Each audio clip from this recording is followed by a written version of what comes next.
बिस्मिल्लाहिर्रहमानिर्रहीम। अस्सलाम वालेकुम जी, कैसे हैं आप सब? उम्मीद करती हूँ बिल्कुल ठीक होंगे। आज मैं ओजरे की बहुत ही आसान और लाजवाब रेसिपी शेयर करूँगी। इसमें बहुत ही कम मसाले ऐड करूँगी, लेकिन यकीन मानिए फिर भी ये बहुत ही चटपटी, मसालेदार और टेस्टी बन के तैयार होती है। ओजरे को साफ़ करने, धोने और इसको पकाने के लिए मैं आपको ऐसी टिप्स बताऊँगी जिससे आपकी ओजरी में स्मेल बिल्कुल नहीं आएगी। ओजरी की जो एक ख़ास किस्म की स्मेल होती है वो ख़त्म हो जाएगी और आपको ऐसा लगेगा जैसे मटन मसाला बोटी तैयार किया हो। तो चलिए रेसिपी स्टार्ट करते हैं। बिस्मिल्लाहिर्रहमानिर्रहीम। बेहतरीन और मज़ेदार ओजरी बनाने के लिए सबसे पहले ओजरी को साफ़ करना होगा और इसकी स्मेल को ख़त्म करना होगा। मैंने यहाँ पर एक मटन की ओजरी ली है। इसको मैंने बड़े पीसेस में कट करने के बाद अंदर से एक बारीक लेयर झिल्ली सी साफ़ की है, जिससे अंदर की गंद वगैरह जो होती है वो साफ़ हो जाती है। फिर ये जो टॉवल वाली साइड है इसके ऊपर छुरी से रगड़ कर साफ़ करना है। बहुत ही ये आसानी से मैल वगैरह साफ़ हो जाती है और फिर ये जो बुर है वो भी ज़ाया नहीं होती और ये साफ़ भी अच्छे तरीके से हो जाती है। अच्छा, अक्सर लोग क्या करते हैं गर्म उबलते हुए पानी में इसको डाल देते हैं, फिर छुरी से इसको छीलते हैं। जब इसको गर्म पानी में डालेंगे तो ज़ाहिर-सी बात है ऊपर की जो असल स्किन होती है वो सारी उतर जाती है। यही तो बुर ये तौलिया-नमा जो होती है, यही अंदर जाकर हमारे मैदे को दुरुस्त करती है और ये हमारे मैदे के लिए बहुत अच्छी होती है। अगर हम ये सारी बुर उतार देंगे तो ओजरी की सारी इफ़ादियत ख़त्म हो जाती है। इसको अच्छे तरीके से साफ़ करने के बाद इसमें 1 टेबलस्पून नमक, हाफ़ कप बेसन डाल लेना है और अच्छे तरीके से मल कर आधे घंटे के लिए रेस्ट देना है। आधे घंटे के बाद हाफ़ कप सिरका या फिर लेमन जूस डालकर अच्छे से 5 मिनट के लिए मसल लीजिए। फिर खुले पानी से अच्छी तरह से वॉश कर लीजिए। इस तरह स्मेल बिल्कुल नहीं आएगी और ये साफ़ हो जाएगी। अब चलते हैं रेसिपी की तरफ। यहाँ पे मैंने सबसे पहले ओजरी को प्रेशर कुकर में डाल लिया है। इसके बाद एक बड़े साइज़ की प्याज़, एक लहसुन का फूल छील लिया है, 1 टेबलस्पून अदरक का है, ये सब शामिल करेंगे।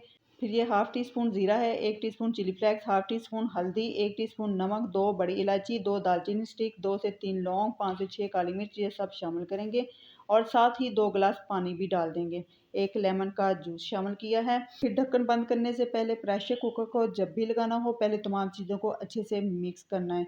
प्रेशर कुकर का ढक्कन बंद करने के बाद ऊपर इसके वेट रखेंगे और फिर इसका व्हिसल चलने के बाद 25 से 30 मिनट तक पकाएँगे।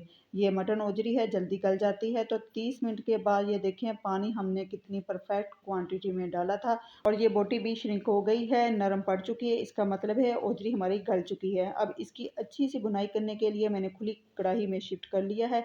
इसके बाद 2 टमाटर की प्यूरी इसमें ऐड कर देंगे और फिर साथ ही तकरीबन हाफ़ कप ऑलिव ऑयल का ऐड किया है। आप देसी घी हो तो वो भी ऐड कर लें, नहीं तो जो भी आप कुकिंग ऑयल या घी इस्तेमाल करते हैं, वो यूज़ कर लें। यहाँ पर अगर आप चाहें घी या ऑयल की क्वांटिटी को थोड़ा बढ़ा भी सकते हैं। मेरे घर में ओजरी में ज़्यादा ऑयल पसंद नहीं किया जाता, क्योंकि ओजरी ज़्यादातर मैदे को दुरुस्त करने के लिए खाई जाती है और ज़्यादा ऑयल मैदे के लिए नुकसानदेह होता है। इस स्टेज पर हमने खूब अच्छे से 10 मिनट के लिए इसकी भुनाई करनी है। भुनाई पर हमने कंप्रोमाइज़ बिल्कुल नहीं करना। तो 10 मिनट भुनाई करने के बाद इसमें 1 टीस्पून भुना हुआ कुटा हुआ गरम मसाला शामिल करेंगे और 1 टीस्पून ही खुश्क धनिया का ऐड करेंगे। इसको मिक्स करेंगे और फिर साथ ही 2 हरी मिर्च डाल दी हैं। फिर 1 कप पानी का ऐड करेंगे और 5 मिनट के लिए इसको कवर कर देंगे। अब 5 मिनट के बाद इसको चेक कर लेते हैं। बहुत ही ज़बरदस्त मसालादार ओजरी रेडी हो गई है। अब लास्ट में हाफ़ टी स्पून काली मिर्च का ऐड करेंगे और हाफ़ टी स्पून ही मैंने इसमें कसूरी मेथी का ऐड किया था। वहाँ से शूट नहीं हो सका, तब मेरा मोबाइल हीट अप होकर बंद हो गया था। कसूरी मेथी इस ओजरी की जान है, इससे ओजरी में बड़ी ज़बरदस्त खुशबू आ जाती है। तो आपने इसमें सूखी मेथी की ज़रूर ऐड करनी है।